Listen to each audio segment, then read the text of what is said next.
Gold hub తాకట్టులో ఉన్న బంగారాన్ని విడిపించి కొనబడును. అదే రోజు ఆన్లైన్ ధరకు కొని డబ్బులు ఇవ్వబడును. నమస్తే, వెల్కమ్ టు అవర్ ఛానల్. నేను మీ నందు. ప్రస్తుతం మనతో పాటు స్టూడియోలో శ్రీనివాస్ గారు ఉన్నారు. నమస్తే సార్. అమ్మ నమస్కారం, అందరూ నమస్కారం.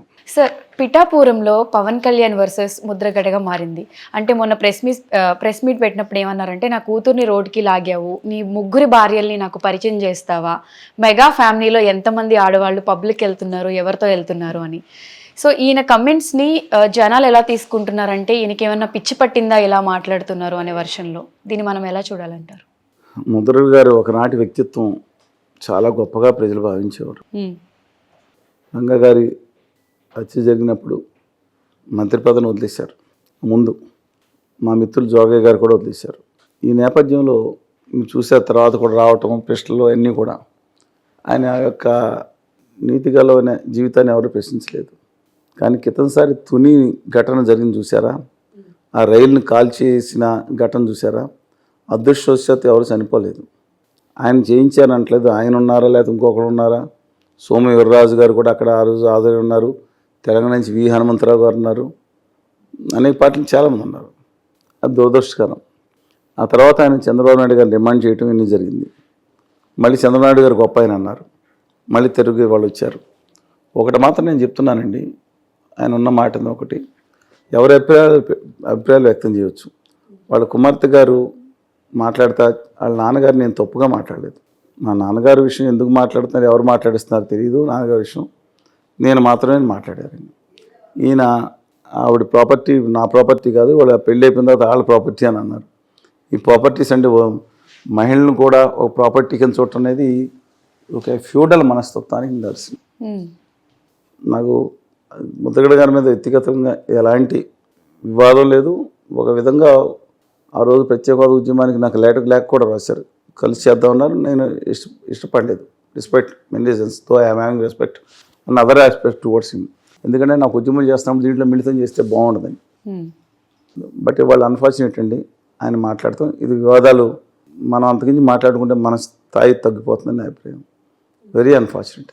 అంటే అపోజిషన్ పార్టీ గురించి మాట్లాడడం అది వేరు, సొంత కూతురు గురించే నా ప్రాపర్టీ కాదు అందుకే పెళ్లి చేసి అది ఓకే, అది కూడా ప్రాపర్టీ కింద అహంకారం చూస్తే అంత సీనియర్ అయ్యి ఉండి ఆయన ఇలా ఎందుకు మాట్లాడుతున్నారు? ఆయన ఫ్రస్ట్రేషన్లో ఉన్నట్టు నా అభిప్రాయం అండి.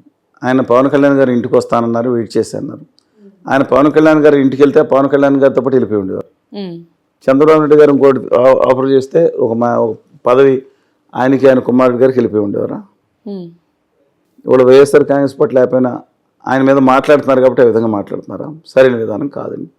మనం ఆయన స్థాయికి కాకపోయినా ఆయన మాటల స్థాయికి మనం దిగజారిపోతే మంచి పద్ధతి కాదు నా ఉద్దేశం ప్రకారం. అన్నవారంటే అంటే అది అలాంటి వ్యాఖ్యలు కూడా అనుచితంగానే భావించాలి. కానీ కళ్యాణ్ బాబు గారు నేను జనసేనలో చేరడానికి వచ్చారు. కళ్యాణ్ బాబు గారు ఆంధ్రప్రదేశ్కి హక్కులు ఆత్మగౌరవం విషయంలో డెఫినెట్గా ఆయన లాస్ చేస్తున్నారని అభిప్రాయం. మంచి ఉద్దేశం ఉన్న ఆయన దిక్కుమాల సరదాలు దొరికారు కాబట్టి ఆయనకి డెఫినెట్గా నష్టపడుతున్నారు. ఆయన ప్రత్యేక విభజన గురించి మాట్లాడకుండా పక్కన పెట్టేసి అది వేరే విషయం. డెఫినెట్గా నష్టం, ఖచ్చితమైన నష్టం జరుగుతుంది. కానీ నేను ఆయన మాట్లాడిన మాట తెలిసేంటో, అమ్మా నువ్వు వస్తే నీ కుటుంబాన్ని విడదీసినట్టు అనుకుంటారు, నువ్వు వెళ్ళిపో, మీ నాన్నగారు ఆమోదంతో వచ్చిన తర్వాత ఆవిడ వస్తే నేను పార్టీలో తీసుకుంటానన్నారు. అదొక మంచి వరవడి, గ్రేట్ అప్రిషియేట్. అంతేగాని ఇంకా వాళ్ళు వేసుకుంటున్న దాంట్లో I don't want to involve in this better. అంటే ఏపీ పాలిటిక్స్ ఎలా అయిపోయాయంటే ఇంకా ఇప్పుడు నేను చెప్తానండి, వాళ్ళు కాదు ఇంకొకళ్ళు వస్తారు, ఒక అల్లుడు గారని. నేను ఇలా మా మామ నీచుడు అంటారు. మామగారు వచ్చి మా అల్లుడు 4 ఏళ్ల క్రితమే డైవర్స్కి అప్లై చేసుకున్నాం అది ఇదని ఆయన మాట్లాడతారు. ఎవరో కాదు, అంబటి రాంబాబు గారు. అంబటి రాంబాబు గారి మీద నిజంగా కుటుంబాలని వివాదాలని డైవర్స్ని బయట తీసుకురావడం మంచి పద్ధతి కాదు. ఎస్ యాక్సెప్టెడ్, రాజకీయాల్లో తీసుకురావడం అనవసరం. నచ్చకపోతే మనిషి నచ్చలేదని చెప్పచ్చు, అది వేరే సంగతి. వ్యక్తిగతంగా అల్లుండి అని చెప్పడం అది వేరే సంగతి అండి. మరి రాంబాబు గారు ఇంతకుముందు వ్యాఖ్యలు చేసినప్పుడు ఆయనకి ఇప్పుడు బాధ తెలిసి వచ్చిందా? రాంబాబు గారు ఇంతకుముందు వ్యాఖ్యలు చేయలేదా, తప్పు వ్యాఖ్యలు?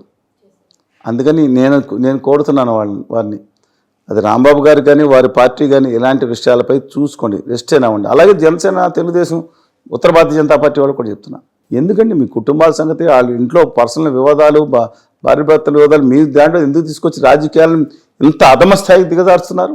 వ్యక్తిగత విషయాలు అవసరమా?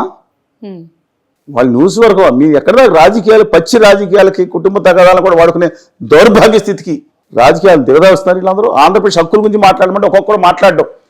బీజేపీ అంటే భయపడి చికెన్ గున్యా డెంగ్యూ వచ్చినట్టు గదగా వణికిపోతా కాళ్ళ మీద పడతారు ఒక్కొక్కళ్ళు వెళ్ళి. ఒకళ్ళేమో సైకో అంటారు, ఒకళ్ళేమో శాడిస్ట్ అంటారు, ఒకళ్ళేమో 4 పెళ్ళాలు అంటారు, ఆయనేమో నువ్వే 4వ పెళ్ళం అంటారు. ఈ రాష్ట్రం మీద మొత్తం మీడియా అంతా దీని మీద చర్చలు జరగాలండి. ఆ రైతులు అక్కడ చనిపోతుంటే ఆత్మహత్యలు చేసుకుంటే ఢిల్లీలో అసలు గొడవ జరుగుతుంటే ఈ సోకాళ్ళు పెద్ద 4 నాయకులు ఎవరైనా వెళ్ళి ఒకళ్ళు పరామర్శించారా? లెట్ us బి హానెస్ట్ అండి. ఆత్మ ప్రశ్నించుకోండి. ఆంధ్రప్రదేశ్కి బాధితులు దెబ్బతింటున్నాయి, ప్రత్యేక హోదా లేదు, విభజన హామీ లేదు, విద్యార్థులు విద్య 90% బయటకు వలసెళ్ళిపోతున్నారు. మీరు ప్రపంచంలో చంద్రుడిని తీసుకొచ్చి పెట్టిన విభజన హామీ లేకపోతే కష్టం. ఇవన్నీ ఉత్తుత్తులే కొన్ని వస్తాయి, ఏమి రావు బాబు అని చెప్పి నేనల్లా కళ్యాణ్ బాబు గారు అన్నారు పాచిపల్లి లడ్డు లేండి ఉత్తరాది అహంకారం అది ప్రత్యేక అనేది జీవనాడి అన్నీ అన్నారు కదా. విభజన హామీలన్నీ రాయితీలు ఇన్సెంటివ్ వాళ్ళందరూ కాడి ఎందుకు పడేశారు? జగన్మోహన్ రెడ్డి గారు కాడి పడేశారు 25 సీట్లు అని చెప్పి. చంద్రబాబు నాయుడు గారు అంత గొడవ చేసి ఇంత ఆయన పక్కన పడేశారు. దాని మీద చర్చ ఎందుకు జరగట్లేదు? కుటుంబాల మీద చర్చ ఎందుకు జరుగుతుంది? చేతగాని చవ చర్చని రాజకీయ నాయకులు తమ ఆత్మగౌరవాన్ని కాకుండా తెలుగు జాతి హక్కులను కూడా తీసుకెళ్లి ఢిల్లీ పాఠశాలలో గుజరాతీ పాఠశాల దగ్గర తాకడి పెట్టిన దౌర్భాగ్య పరిస్థితి అండి. చర్చ దేని మీద జరగాలి? మీ మీడియాలో నేను చెప్తున్నాను, నేను మిమ్మల్ని అంటలేదు. చర్చ దేని మీద జరగాలి? ప్రజల హక్కుల మీద, ప్రజల సమస్య మీద జరగాలి. అక్కడ ఉన్న వ్యతల మీద జరగాలి. ఏం జరుగుతుంది ఇవాళ? శాడిస్ మీద సైకో మీద కంప్లైంట్లు ఇస్తారా? ఇంకా రాష్ట్రంలో వీళ్ళందరూ పొద్దున సాయంత్రం very good evening to you ఇవాళ చర్చా వేదిక శాశ్వతం ఈయన బూతులు తిట్టారు, మీరేం తిడతారండి? ఏంటండి ఇది? అందరిని అంటలేదు. అలా చేసిన వాళ్ళు మర్డర్లు చేసిన వాళ్ళు అందరూ టీవీలో 24 గంటలు కనపడతారా?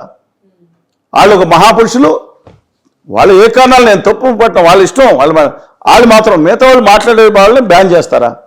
వాళ్ళ ఇష్టం. మారమని కోరుతున్నాను. విలువలు పెంచే విధంగా రాజకీయ నాయకులు వ్యవహరించట్లేదు. వాళ్ళు ఎక్సెప్ట్ వామపక్షాలు తప్ప, ఆంధ్రప్రదేశ్లో వామపక్షాలు తప్ప వాళ్ళకి ఓట్లు వేయరు అన్నమాట జనాలు. ఎవరున్నారు నిజాయితీగా నిలబడి ఉండాలి చెప్పండి? ఎవరు? జేడి లక్ష్మణ్ గారు ప్రత్యేక హోదా విభజన హామీల మీద ఆయన పోరాడుతున్నారు, సాధన సమితిలో కార్యదర్శిగా ఉన్నారు. ఖచ్చితంగా అలాంటి వాళ్ళు గురించి వాళ్ళు చర్చ జరుగుతుందా? వాళ్ళు టీవీలో వేస్తున్నారా ఆయన గురించి? మీరు ఆయన గురించి టీవీలో వేస్తున్నారా? చర్చ దేని మీద జరుగుతుంది? అసలు ఎంత బాధగా ఉందంటే మన యూనివర్సిటీల మీద రావాల్సిన దాని మీద, ఇండస్ట్రియల్ కారిడార్ మీద 5 క్లస్టర్లు పెడితే దాని మీద నిధులు రాకపోవటం, దీని మీద చర్చ జరగట్లేదు. పోలవరం ద్రోహం చేసేస్తారండి, దాని మీద చర్చ జరగట్లేదు. బూతుల మీద చర్చలా? కుటుంబాల మీద, విడాకుల మీద, లేదా డ్రైవర్స్ మీద బంధువులు ఆనందం తీసుకొచ్చేయటం ఏంటండి ఇది? కళ్యాణ్ గారు వాళ్ళ ఫ్యామిలీలో 4 ఉంటే ఎవరన్నా వచ్చి కంప్లైంట్ చేశారు వీళ్ళకి? ఆయన నాకు కలిసి రాలేదే ముర్రో అని ఆయన చెప్పుకుంటున్నారు. వీళ్ళకేంటండి? విధానాల మీద విమర్శించండి. ఆయన నువ్వు ప్రత్యేక హోదాన్ని నాశనం చేసేసి నువ్వు కూడా రావట్లేదని. వీళ్ళకి హక్కు లేదు, ఎందుకంటే వీళ్ళు నాశనం చేశారు. మా హక్కు ఉంది. ప్రజలకి ఏం న్యాయం చేశారు, ఎంత పట్టించుకుంటున్నారు అనేది పక్కన పెట్టేసి ఫ్యామిలీ ఇష్యూస్, భావోద్వేగాలు పెంచేయటం, మొత్తం పోలరైజ్ చేయటం, 2 ఆ గట్లుంటే ఈ గట్లుంటే ఎందుకు ఉండాలి? ఒకరినొకరు టార్గెట్ చేసుకోవడం. చూద్దాం, let us wait and see. కనీసం మారుతున్నాం రాజకీయం, మీడియా కూడా మారాలని కోరుకుంటా ఉన్నాను. Thank you so much. నమస్కారం.